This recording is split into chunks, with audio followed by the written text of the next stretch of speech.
here. Can Zion ever be the best player in the world? The answer is yes. I mean, we're asking what is his ceiling, right? What's his potential? Yeah, he like a lot of players you can look at and say, that player will never be the best player in the world. You can eliminate that even after a season, even when they're 19 years old. You can't do that with Zion Williamson. The man averaged, 22 and 8, something like that, as a 19-year-old in the NBA. You know, like, he has a little wiggle to his game, too, for a dude that size, and a little touch in terms of his shooting for a guy that size and his age. The only question with Zion is health. The floor for Zion, the floor, is high-level all-star. So if that's the floor, you tell me the ceiling isn't MVP, isn't best player on earth? Look, here's the problem when people look at Zion. There's never been anyone like him. So he doesn't look like what's come before. And we have a tendency to typecast in our mind, right? This guy, like, what do we look for? A lanky two-way wing. That guy could be the best player in the world, just like once upon a time, a back-to-the-basket center who protected the rim and could score and grab rebounds. That guy used to be the best player in the world. And then Jordan. So then we look for Kobe, and LeBron is like a hybrid between Magic and Jordan. And that's the guy we're looking for. But the next guy might not look like the last guy. Zion's not built like a long, lanky defender. He doesn't have the height of a back-to-the-basket center shot blocker. But what can't he do? The dude just turned 20 years old, and he's already all-star level. Yes, he could be the best player in the world one day. Well, Max, I have to respectfully disagree because I like Zion. I think he's box office. And just because you're box office doesn't mean that you're going to be the best player in the world or that you are the best player in the world. It's just that you're exciting to watch. And here's the reason why. It's a lot of guys out there that are under the age of 30, even under the age of 25, that is in heavy competition for being the face of the NBA and being the best player in the world. You have guys like John Morant, who is in Zion's class, who won Rookie of the Year, who just dropped 40-plus last night. You have guys like a guy like Joel Embiid, Jokic. You have Tatum. You have Giannis, you have Anthony Davis, you have so many other guys out there that are ahead of Zion, in my opinion. And to be honest, Zion is not even the best player on the Pelicans right now. It's Brandon Ingram. Brandon Ingram last night, 24 points, 11 rebounds, and 9 assists, just dominating. And just stop it. First-time All-Star, most improved. The sky's the limit for him. I heard it from multiple guys that played with him. You talk to LeBron James, Rajon Rondo, all these guys raved on how good Brandon Ingram is and how great he could be. So Zion is not even the best player on this team right now, let alone talking about being the best player in the league. And I get it, right? He's something that we've never seen before. He don't have the long, lengthy, he's not 6'10", he's not cut up. He's short. He's kind of stubby. He has a different type of build, but he gets the job done. But as far as being the best player in the league, nah, I don't see it, Max. Not at all. You know what the problem with what you're saying is? You're sleeping on his age. It's not a problem. In terms of right. It's not a problem. But first of all, he doesn't bomb from three. He's not 7 feet tall. He's not a point guard. He's not a wing that looks like Kobe or Jordan or something like that. He's not a point forward like LeBron, right? Like, all those things are true, so it's hard to think of how does that guy become the best in the league. But he's 20. He was 19. He's going to be 20 all year this season, right? He was age 19 last year, averaging almost 23 points with over 8 boards.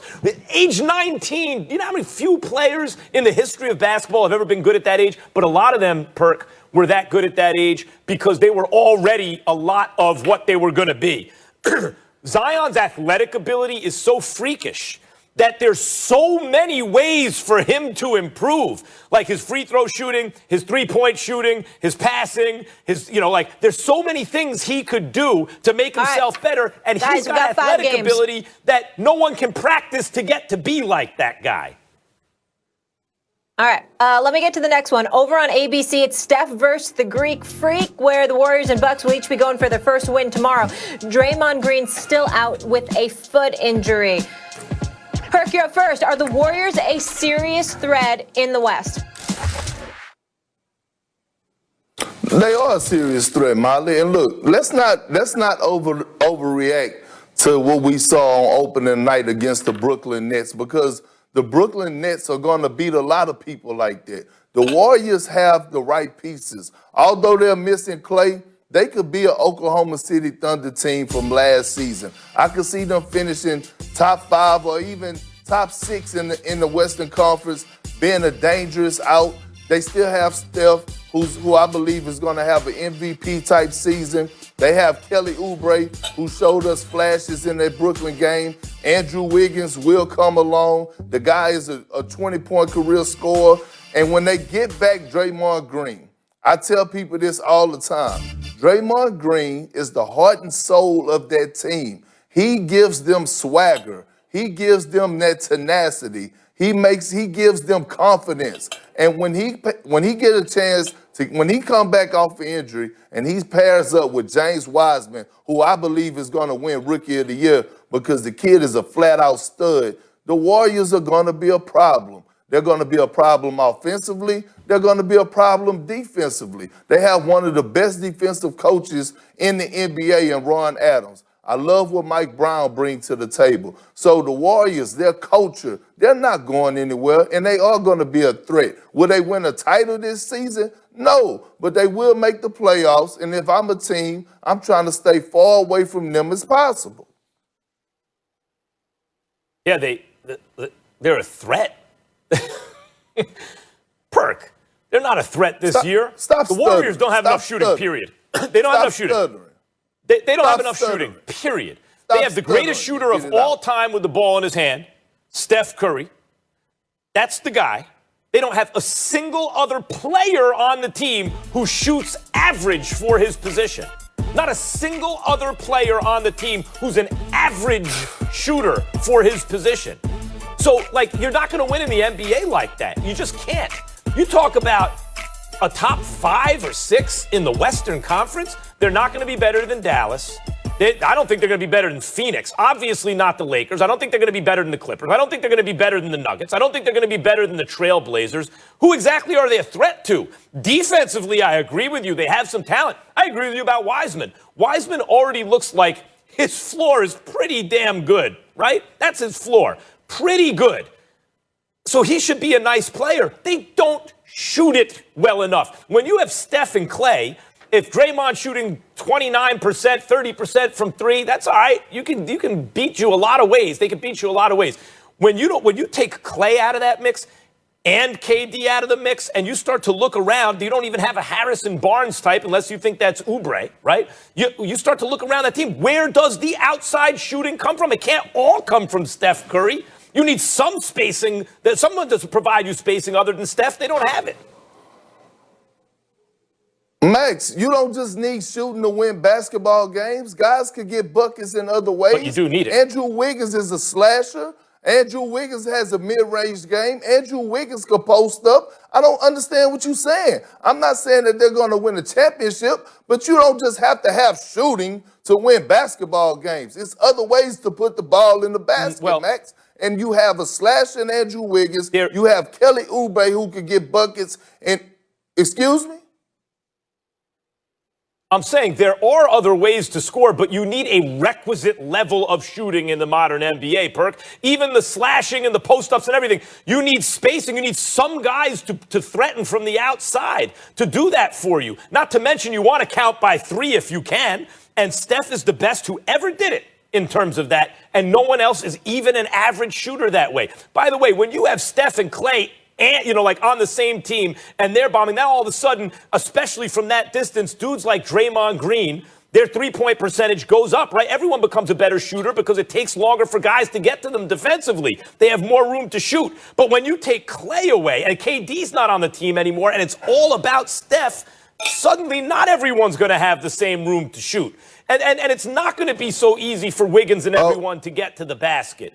It's not all about shooting, but you need a certain level of it. Okay, Max, so are you telling me the Warriors are not going to make the playoffs this season? maybe could threaten to maybe make the playoffs. They ain't going to win a playoff series, and I don't know if they make the playoffs. I just named 6 teams that are definitely better than them. So they're going to be competing with 3 or 4 other teams to see if they, and by the way, so what if they make the playoffs? In this league, we're 15 teams in each conference, right? And now you're talking about really with the playing game, 10 players, 10 teams make the playoffs, because if you're playing in a playing game, that's the postseason. That's 2/3 of the conference are in the playoffs. So what if you make the playoffs? Max, stop moving the goalposts to fit your narrative. I asked you a simple question. Are the Warriors going to make the playoffs this year? I guess probably, because you have a 67% chance of making the playoffs. Any team does. Okay. All right, let me get to another game that looks like it could definitely be a playoff matchup, and that would be the Nets and the Celtics. They are also playing tomorrow. They'll battle it out for what could potentially be Eastern Conference Finals, guys. Jaylen Brown and Jason Tatum each scored 30 last night for the C's, one night after KD and Kyrie combined for 48. It's your former team here. Who's the most important person in the Celtics-Nets game, Perk? It's Jaylen Brown. Look, we already know what we're going to get, what you're going to get from Kevin Durant. You already know what you're going to get from Kyrie Irving. You already know what you're going to get from Jason Tatum. The stage is set for Jaylen Brown. And here's why. With Kemba Walker being out, it's time for Jaylen Brown to show the world that he belongs. I thought last year that he got snubbed. He should have been an all-star. He was the guy that averaged 20 points on 49% shooting, could lock you up on the other end. Look at what he did last year in the bubble. When Gordon Hayward went out, he stepped his game up tremendously. One could argue that he was the most consistent player on the Celtic roster. And now you have Kemba being out. Jaylen Brown, is his time right now to show the world, show the Celtic fans that he's an elite player and that his name should be mentioned in the conversation with the elite wings when you mention Kawhi Leonard, Jason Tatum, Kevin Durant, Paul George. Jaylen Brown should be right there in the thick of things. So I'm looking to see what Jaylen Brown is going to do tomorrow. Can he follow up with the performance he had last night and come and bring it against the Brooklyn Nets on Christmas Day? Now you're finally talking some sense. I respect that answer. It's wrong, but I respect the answer. I've been talking sense. Because if Jaylen Brown is not that much different than Jason Tatum, if that's the case, they're like 1A and 1B, the Celtics are going to be a whole kind of problem this season. And Jaylen Brown really showed something last night. But the answer is actually Kevin Durant. Maybe even because of what you said about Jaylen Brown. Because what we have a tendency to do is make an elite tier, and then once you're in the elite, it's like, well, that cancels out. But there, as Meek Mill said, Perk, there are levels to this, right? Kevin Durant is not just supposed to be elite. He's supposed to give the Nets a premium if he's really still KD. If he's not 80% KD, but back to what he was, he's supposed to give you a premium against guys like Jaylen Brown and Jason Tatum. He's supposed to be the best player in the East whenever he takes the court, except for some nights maybe against the Greek Freak. Because though he was a 2-time reigning regular season MVP, in the regular season at least, other than the Greek Freak, he's certainly supposed to be better than everybody else whenever he takes the floor. And if KD can do that, the sky really is the limit for the Nets. They're not simply in the mix with the Celtics, with the Bucks and teams like that, but they really they're going to be overwhelming favorites to get out of the East, maybe even win a chip if KD is really KD. He's the most important player in that game. Well, Max, I'm not arguing that. And we already know what Kevin Durant is going to bring to the table. But what I'm saying is that we know that the Brooklyn Nets have a duo. We know that Kyrie Irving and Kevin Durant is an elite duo, arguably the best duo in the league. If you want to compare LeBron James and Anthony Davis, you could pick your poison, right? What I'm saying is, in order for the Celtics to have a chance, their duo is going to have to step up. We know what Jason Tatum is capable of doing. We know that he could go for 40.